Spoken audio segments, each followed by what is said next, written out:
Hello दोस्तों, आपका स्वागत है मेरे यूट्यूब चैनल में। आशा करते हैं कि आप सब ठीक ठाक होंगे। तो शुरू करते हैं आज की एक क्राइम स्टोरी।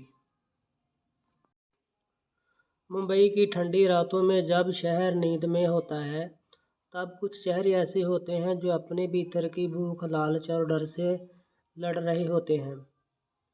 अमित, जो अभी एक कॉल सेंटर में काम करता था, अब सड़क पर चाय बेचने पर मजबूर था। कर्ज ने उसकी ज़िंदगी निचोड़ कर रख दी थी। ऊपर से माँ बीमार थी और छोटे भाई की पढ़ाई का भी बोझ था उसके सर पर। एक रात जब वह चाय के ठेले पर ग्राहकों को चाय दे रहा था, तो एक आदमी आया काले कोट में, चेहरे पर रहस्यमयी मुस्कान थी।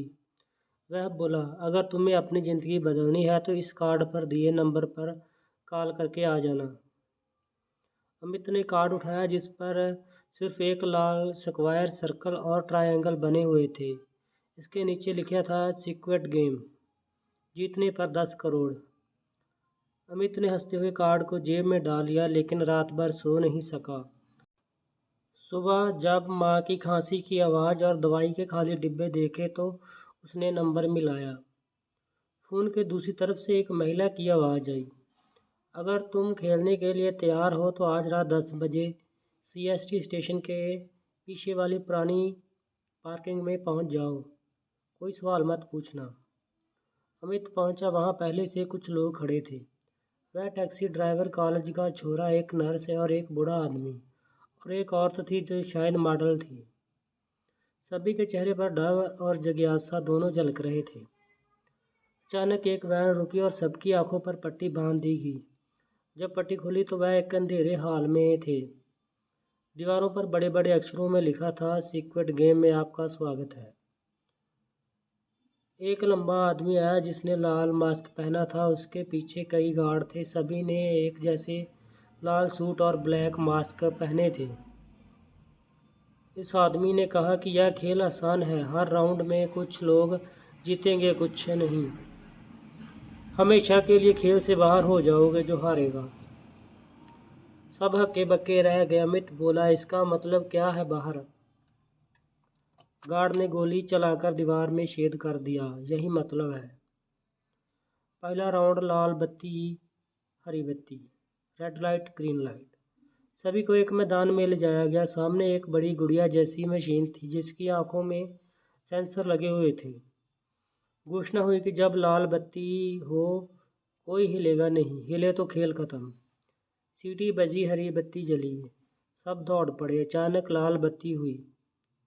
एक लड़की घबराकर जरा सी हिली, ठाए वहीं पर बंदूक से उसको मार दिया गया। खून से जमीन का रंग लाल हो गया। सभी के चेहरे के रंग उड़ गए। अब सब समझ चुके थे कि यह मौत का खेल है। अमित ने डर के बावजूद यह हरकत संभाल कर की। वह जानता था कि अगर कोई गलती हुई तो सीधा मौत। धीरे धीरे सांस रोककर वह आखिरी सेकंड में फिनिश लाइन पर पार कर जाता है। 400 में से 200 लोग मारे जा चुके थे।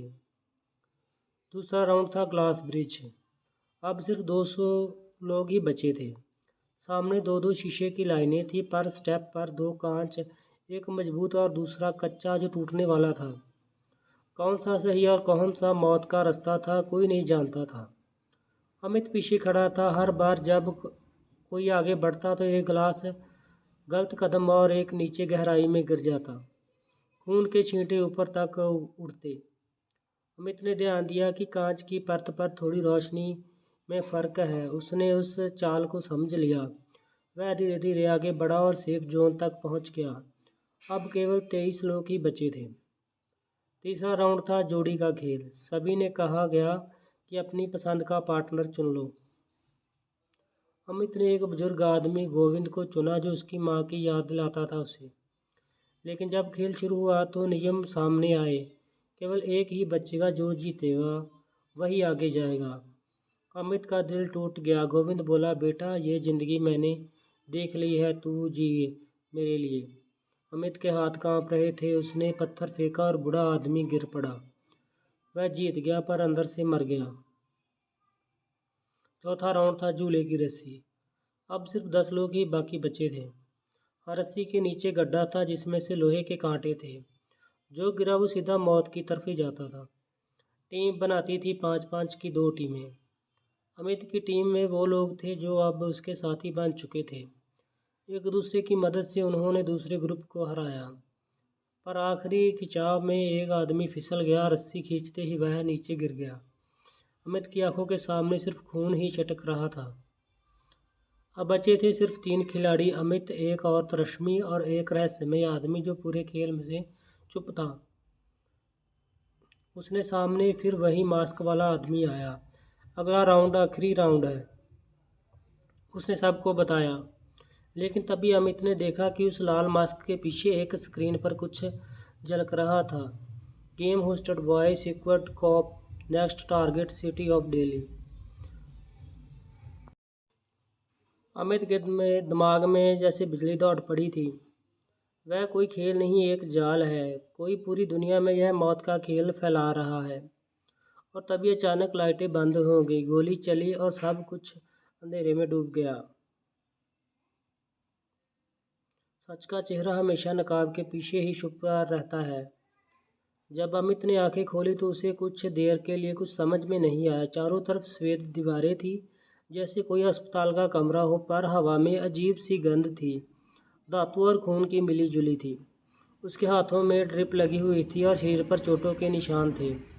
धीरे धीरे यादें लौटने लगी, गोली की आवाज़, अंधेरा और फिर बेहोशी। वह बिस्तर से उठने की कोशिश कर रहा था, तभी एक कैमरे की लाइट झिलमिला रही थी। शाबाश अमित, स्पीकर से वही लाल मास्क वाले आदमी की आवाज़ गूंजती है। तुम हमारे फाइनल स्क्वायर हो। अमित के दिल की धड़कन तेज हो गई। बाकी सब मारे जा चुके थे। जो मर गए थे वो असली खिलाड़ी थे। तुम जीते हो, अब तुम सीक्रेट गेम का हिस्सा हो। अमित चिल्लाया, मुझे ये सब नहीं चाहिए, मुझे घर जाना है।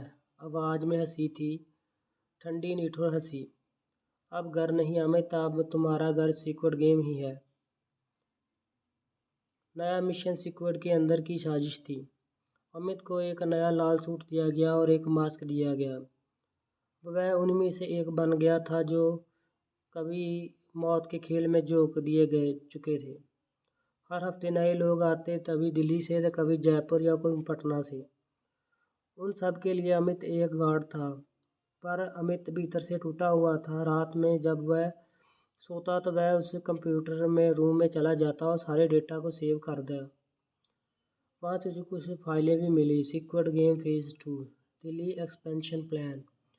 Game owner Viraj Malhotra. विराज मल्होत्रा वही नाम था जिन्होंने कुछ साल पहले करोड़ों की फंडिंग लेकर रियलिटी शो शुरू करने की घोषणा की थी और फिर गायब हो गया था। अब अमित समझ चुका था कि वह रियलिटी शो असल में मौत का धंधा है। सच्चाई को उजागर करने की ठान ली थी उसने। एक रात जब गार्ड सो रहा था तो अमित ने सिस्टम में से सारी फाइलें कॉपी कर दी और योजना बनाई और बाहर निकलने की। लेकिन इस खाने से बाहर निकलना आसान नहीं था। वह उसी जगह पहाड़ी इलाके में थी, शायद लोखावाला के जंगलों में। चारों ओर इलेक्ट्रॉनिक्स फेस थे और हर घंटे पर गश्त हेलीकॉप्टर की गश्त होती थी।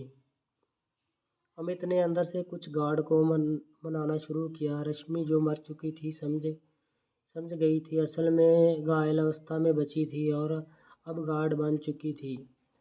अमित जब उसे देखा तो वह फूट पड़कर रोने लगा। रश्मि, तुम जिंदा हो? वह बोली, हाँ, लेकिन यह जिंदा रहने का मतलब ही मौत से बुरा है। दोनों ने मिलकर एक प्लान बनाया।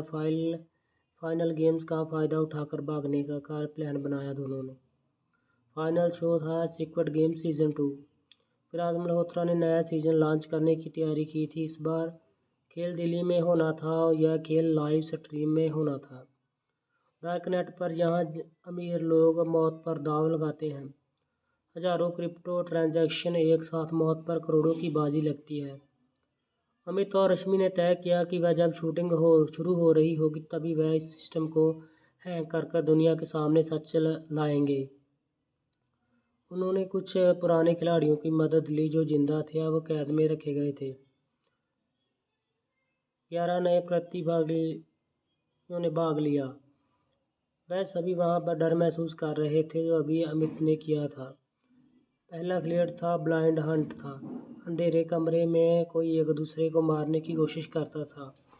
अमित जब कंट्रोल रूम में पहुंचा तो उसने सिस्टम में घुसकर लाइव फीड में पब्लिक नेटवर्क पर ट्रांसफ़र कर दिया। अब यह शो न सिर्फ एक डेकोरेट पर था बल्कि यह सोशल मीडिया पर लाइव हो रहा था। लाखों लोग देख रहे थे कौन मर रहा है, कौन मार रहा है, और साथ ही स्क्रीन पर फाइलें झलक रही थीं। स्क्विड गेम, विराज मल्होत्रा क्राइम सिंडिकेट। विराज मल्होत्रा को जैसे ही पता चला कि फीड पब्लिक हो गई है तो वह गुस्से से कंट्रोल रूम में पहुंचा। उसने अमित पर बंदूक तान ली। तुम सोचते हो कि यह खेल तुमने ख़त्म कर सकते हो? यह तो सिर्फ मेरी शुरुआत है, इसे मैं ही ख़त्म करूंगा। तभी अमित बोलता है कि खेल अब जनता देख रही है विराज, अब तुम जीत नहीं सकते। विराज ने गोली चलाई। रश्मि बीच में आ गई। गोली उसके सीने में लगी। वह अमित के हाथों में गिरते हुए बोली, अब सबको पता चल जाएगा कि हम कौन थे। और इसकी सांसें थम गईं। अमित ने आंसुओं के इस फीड को बंद करने के पहले आखिरी संदेश टाइप किया कि यह कोई गेम नहीं, यह एक नरसंहार है। पुलिस, तुरंत स्क्वाड कॉप को गिरफ्तार करो। अगले दिन खबरों में सिर्फ एक ही नाम था, विराज मल्होत्रा रियलिटी शो के नाम पर मौत का खेल खेलता है। पुलिस ने जगह पर छापे मारे। सैकड़ों वीडियो, खून से सने मैदान और गुमशुदा लोगों के रिकॉर्ड मिले।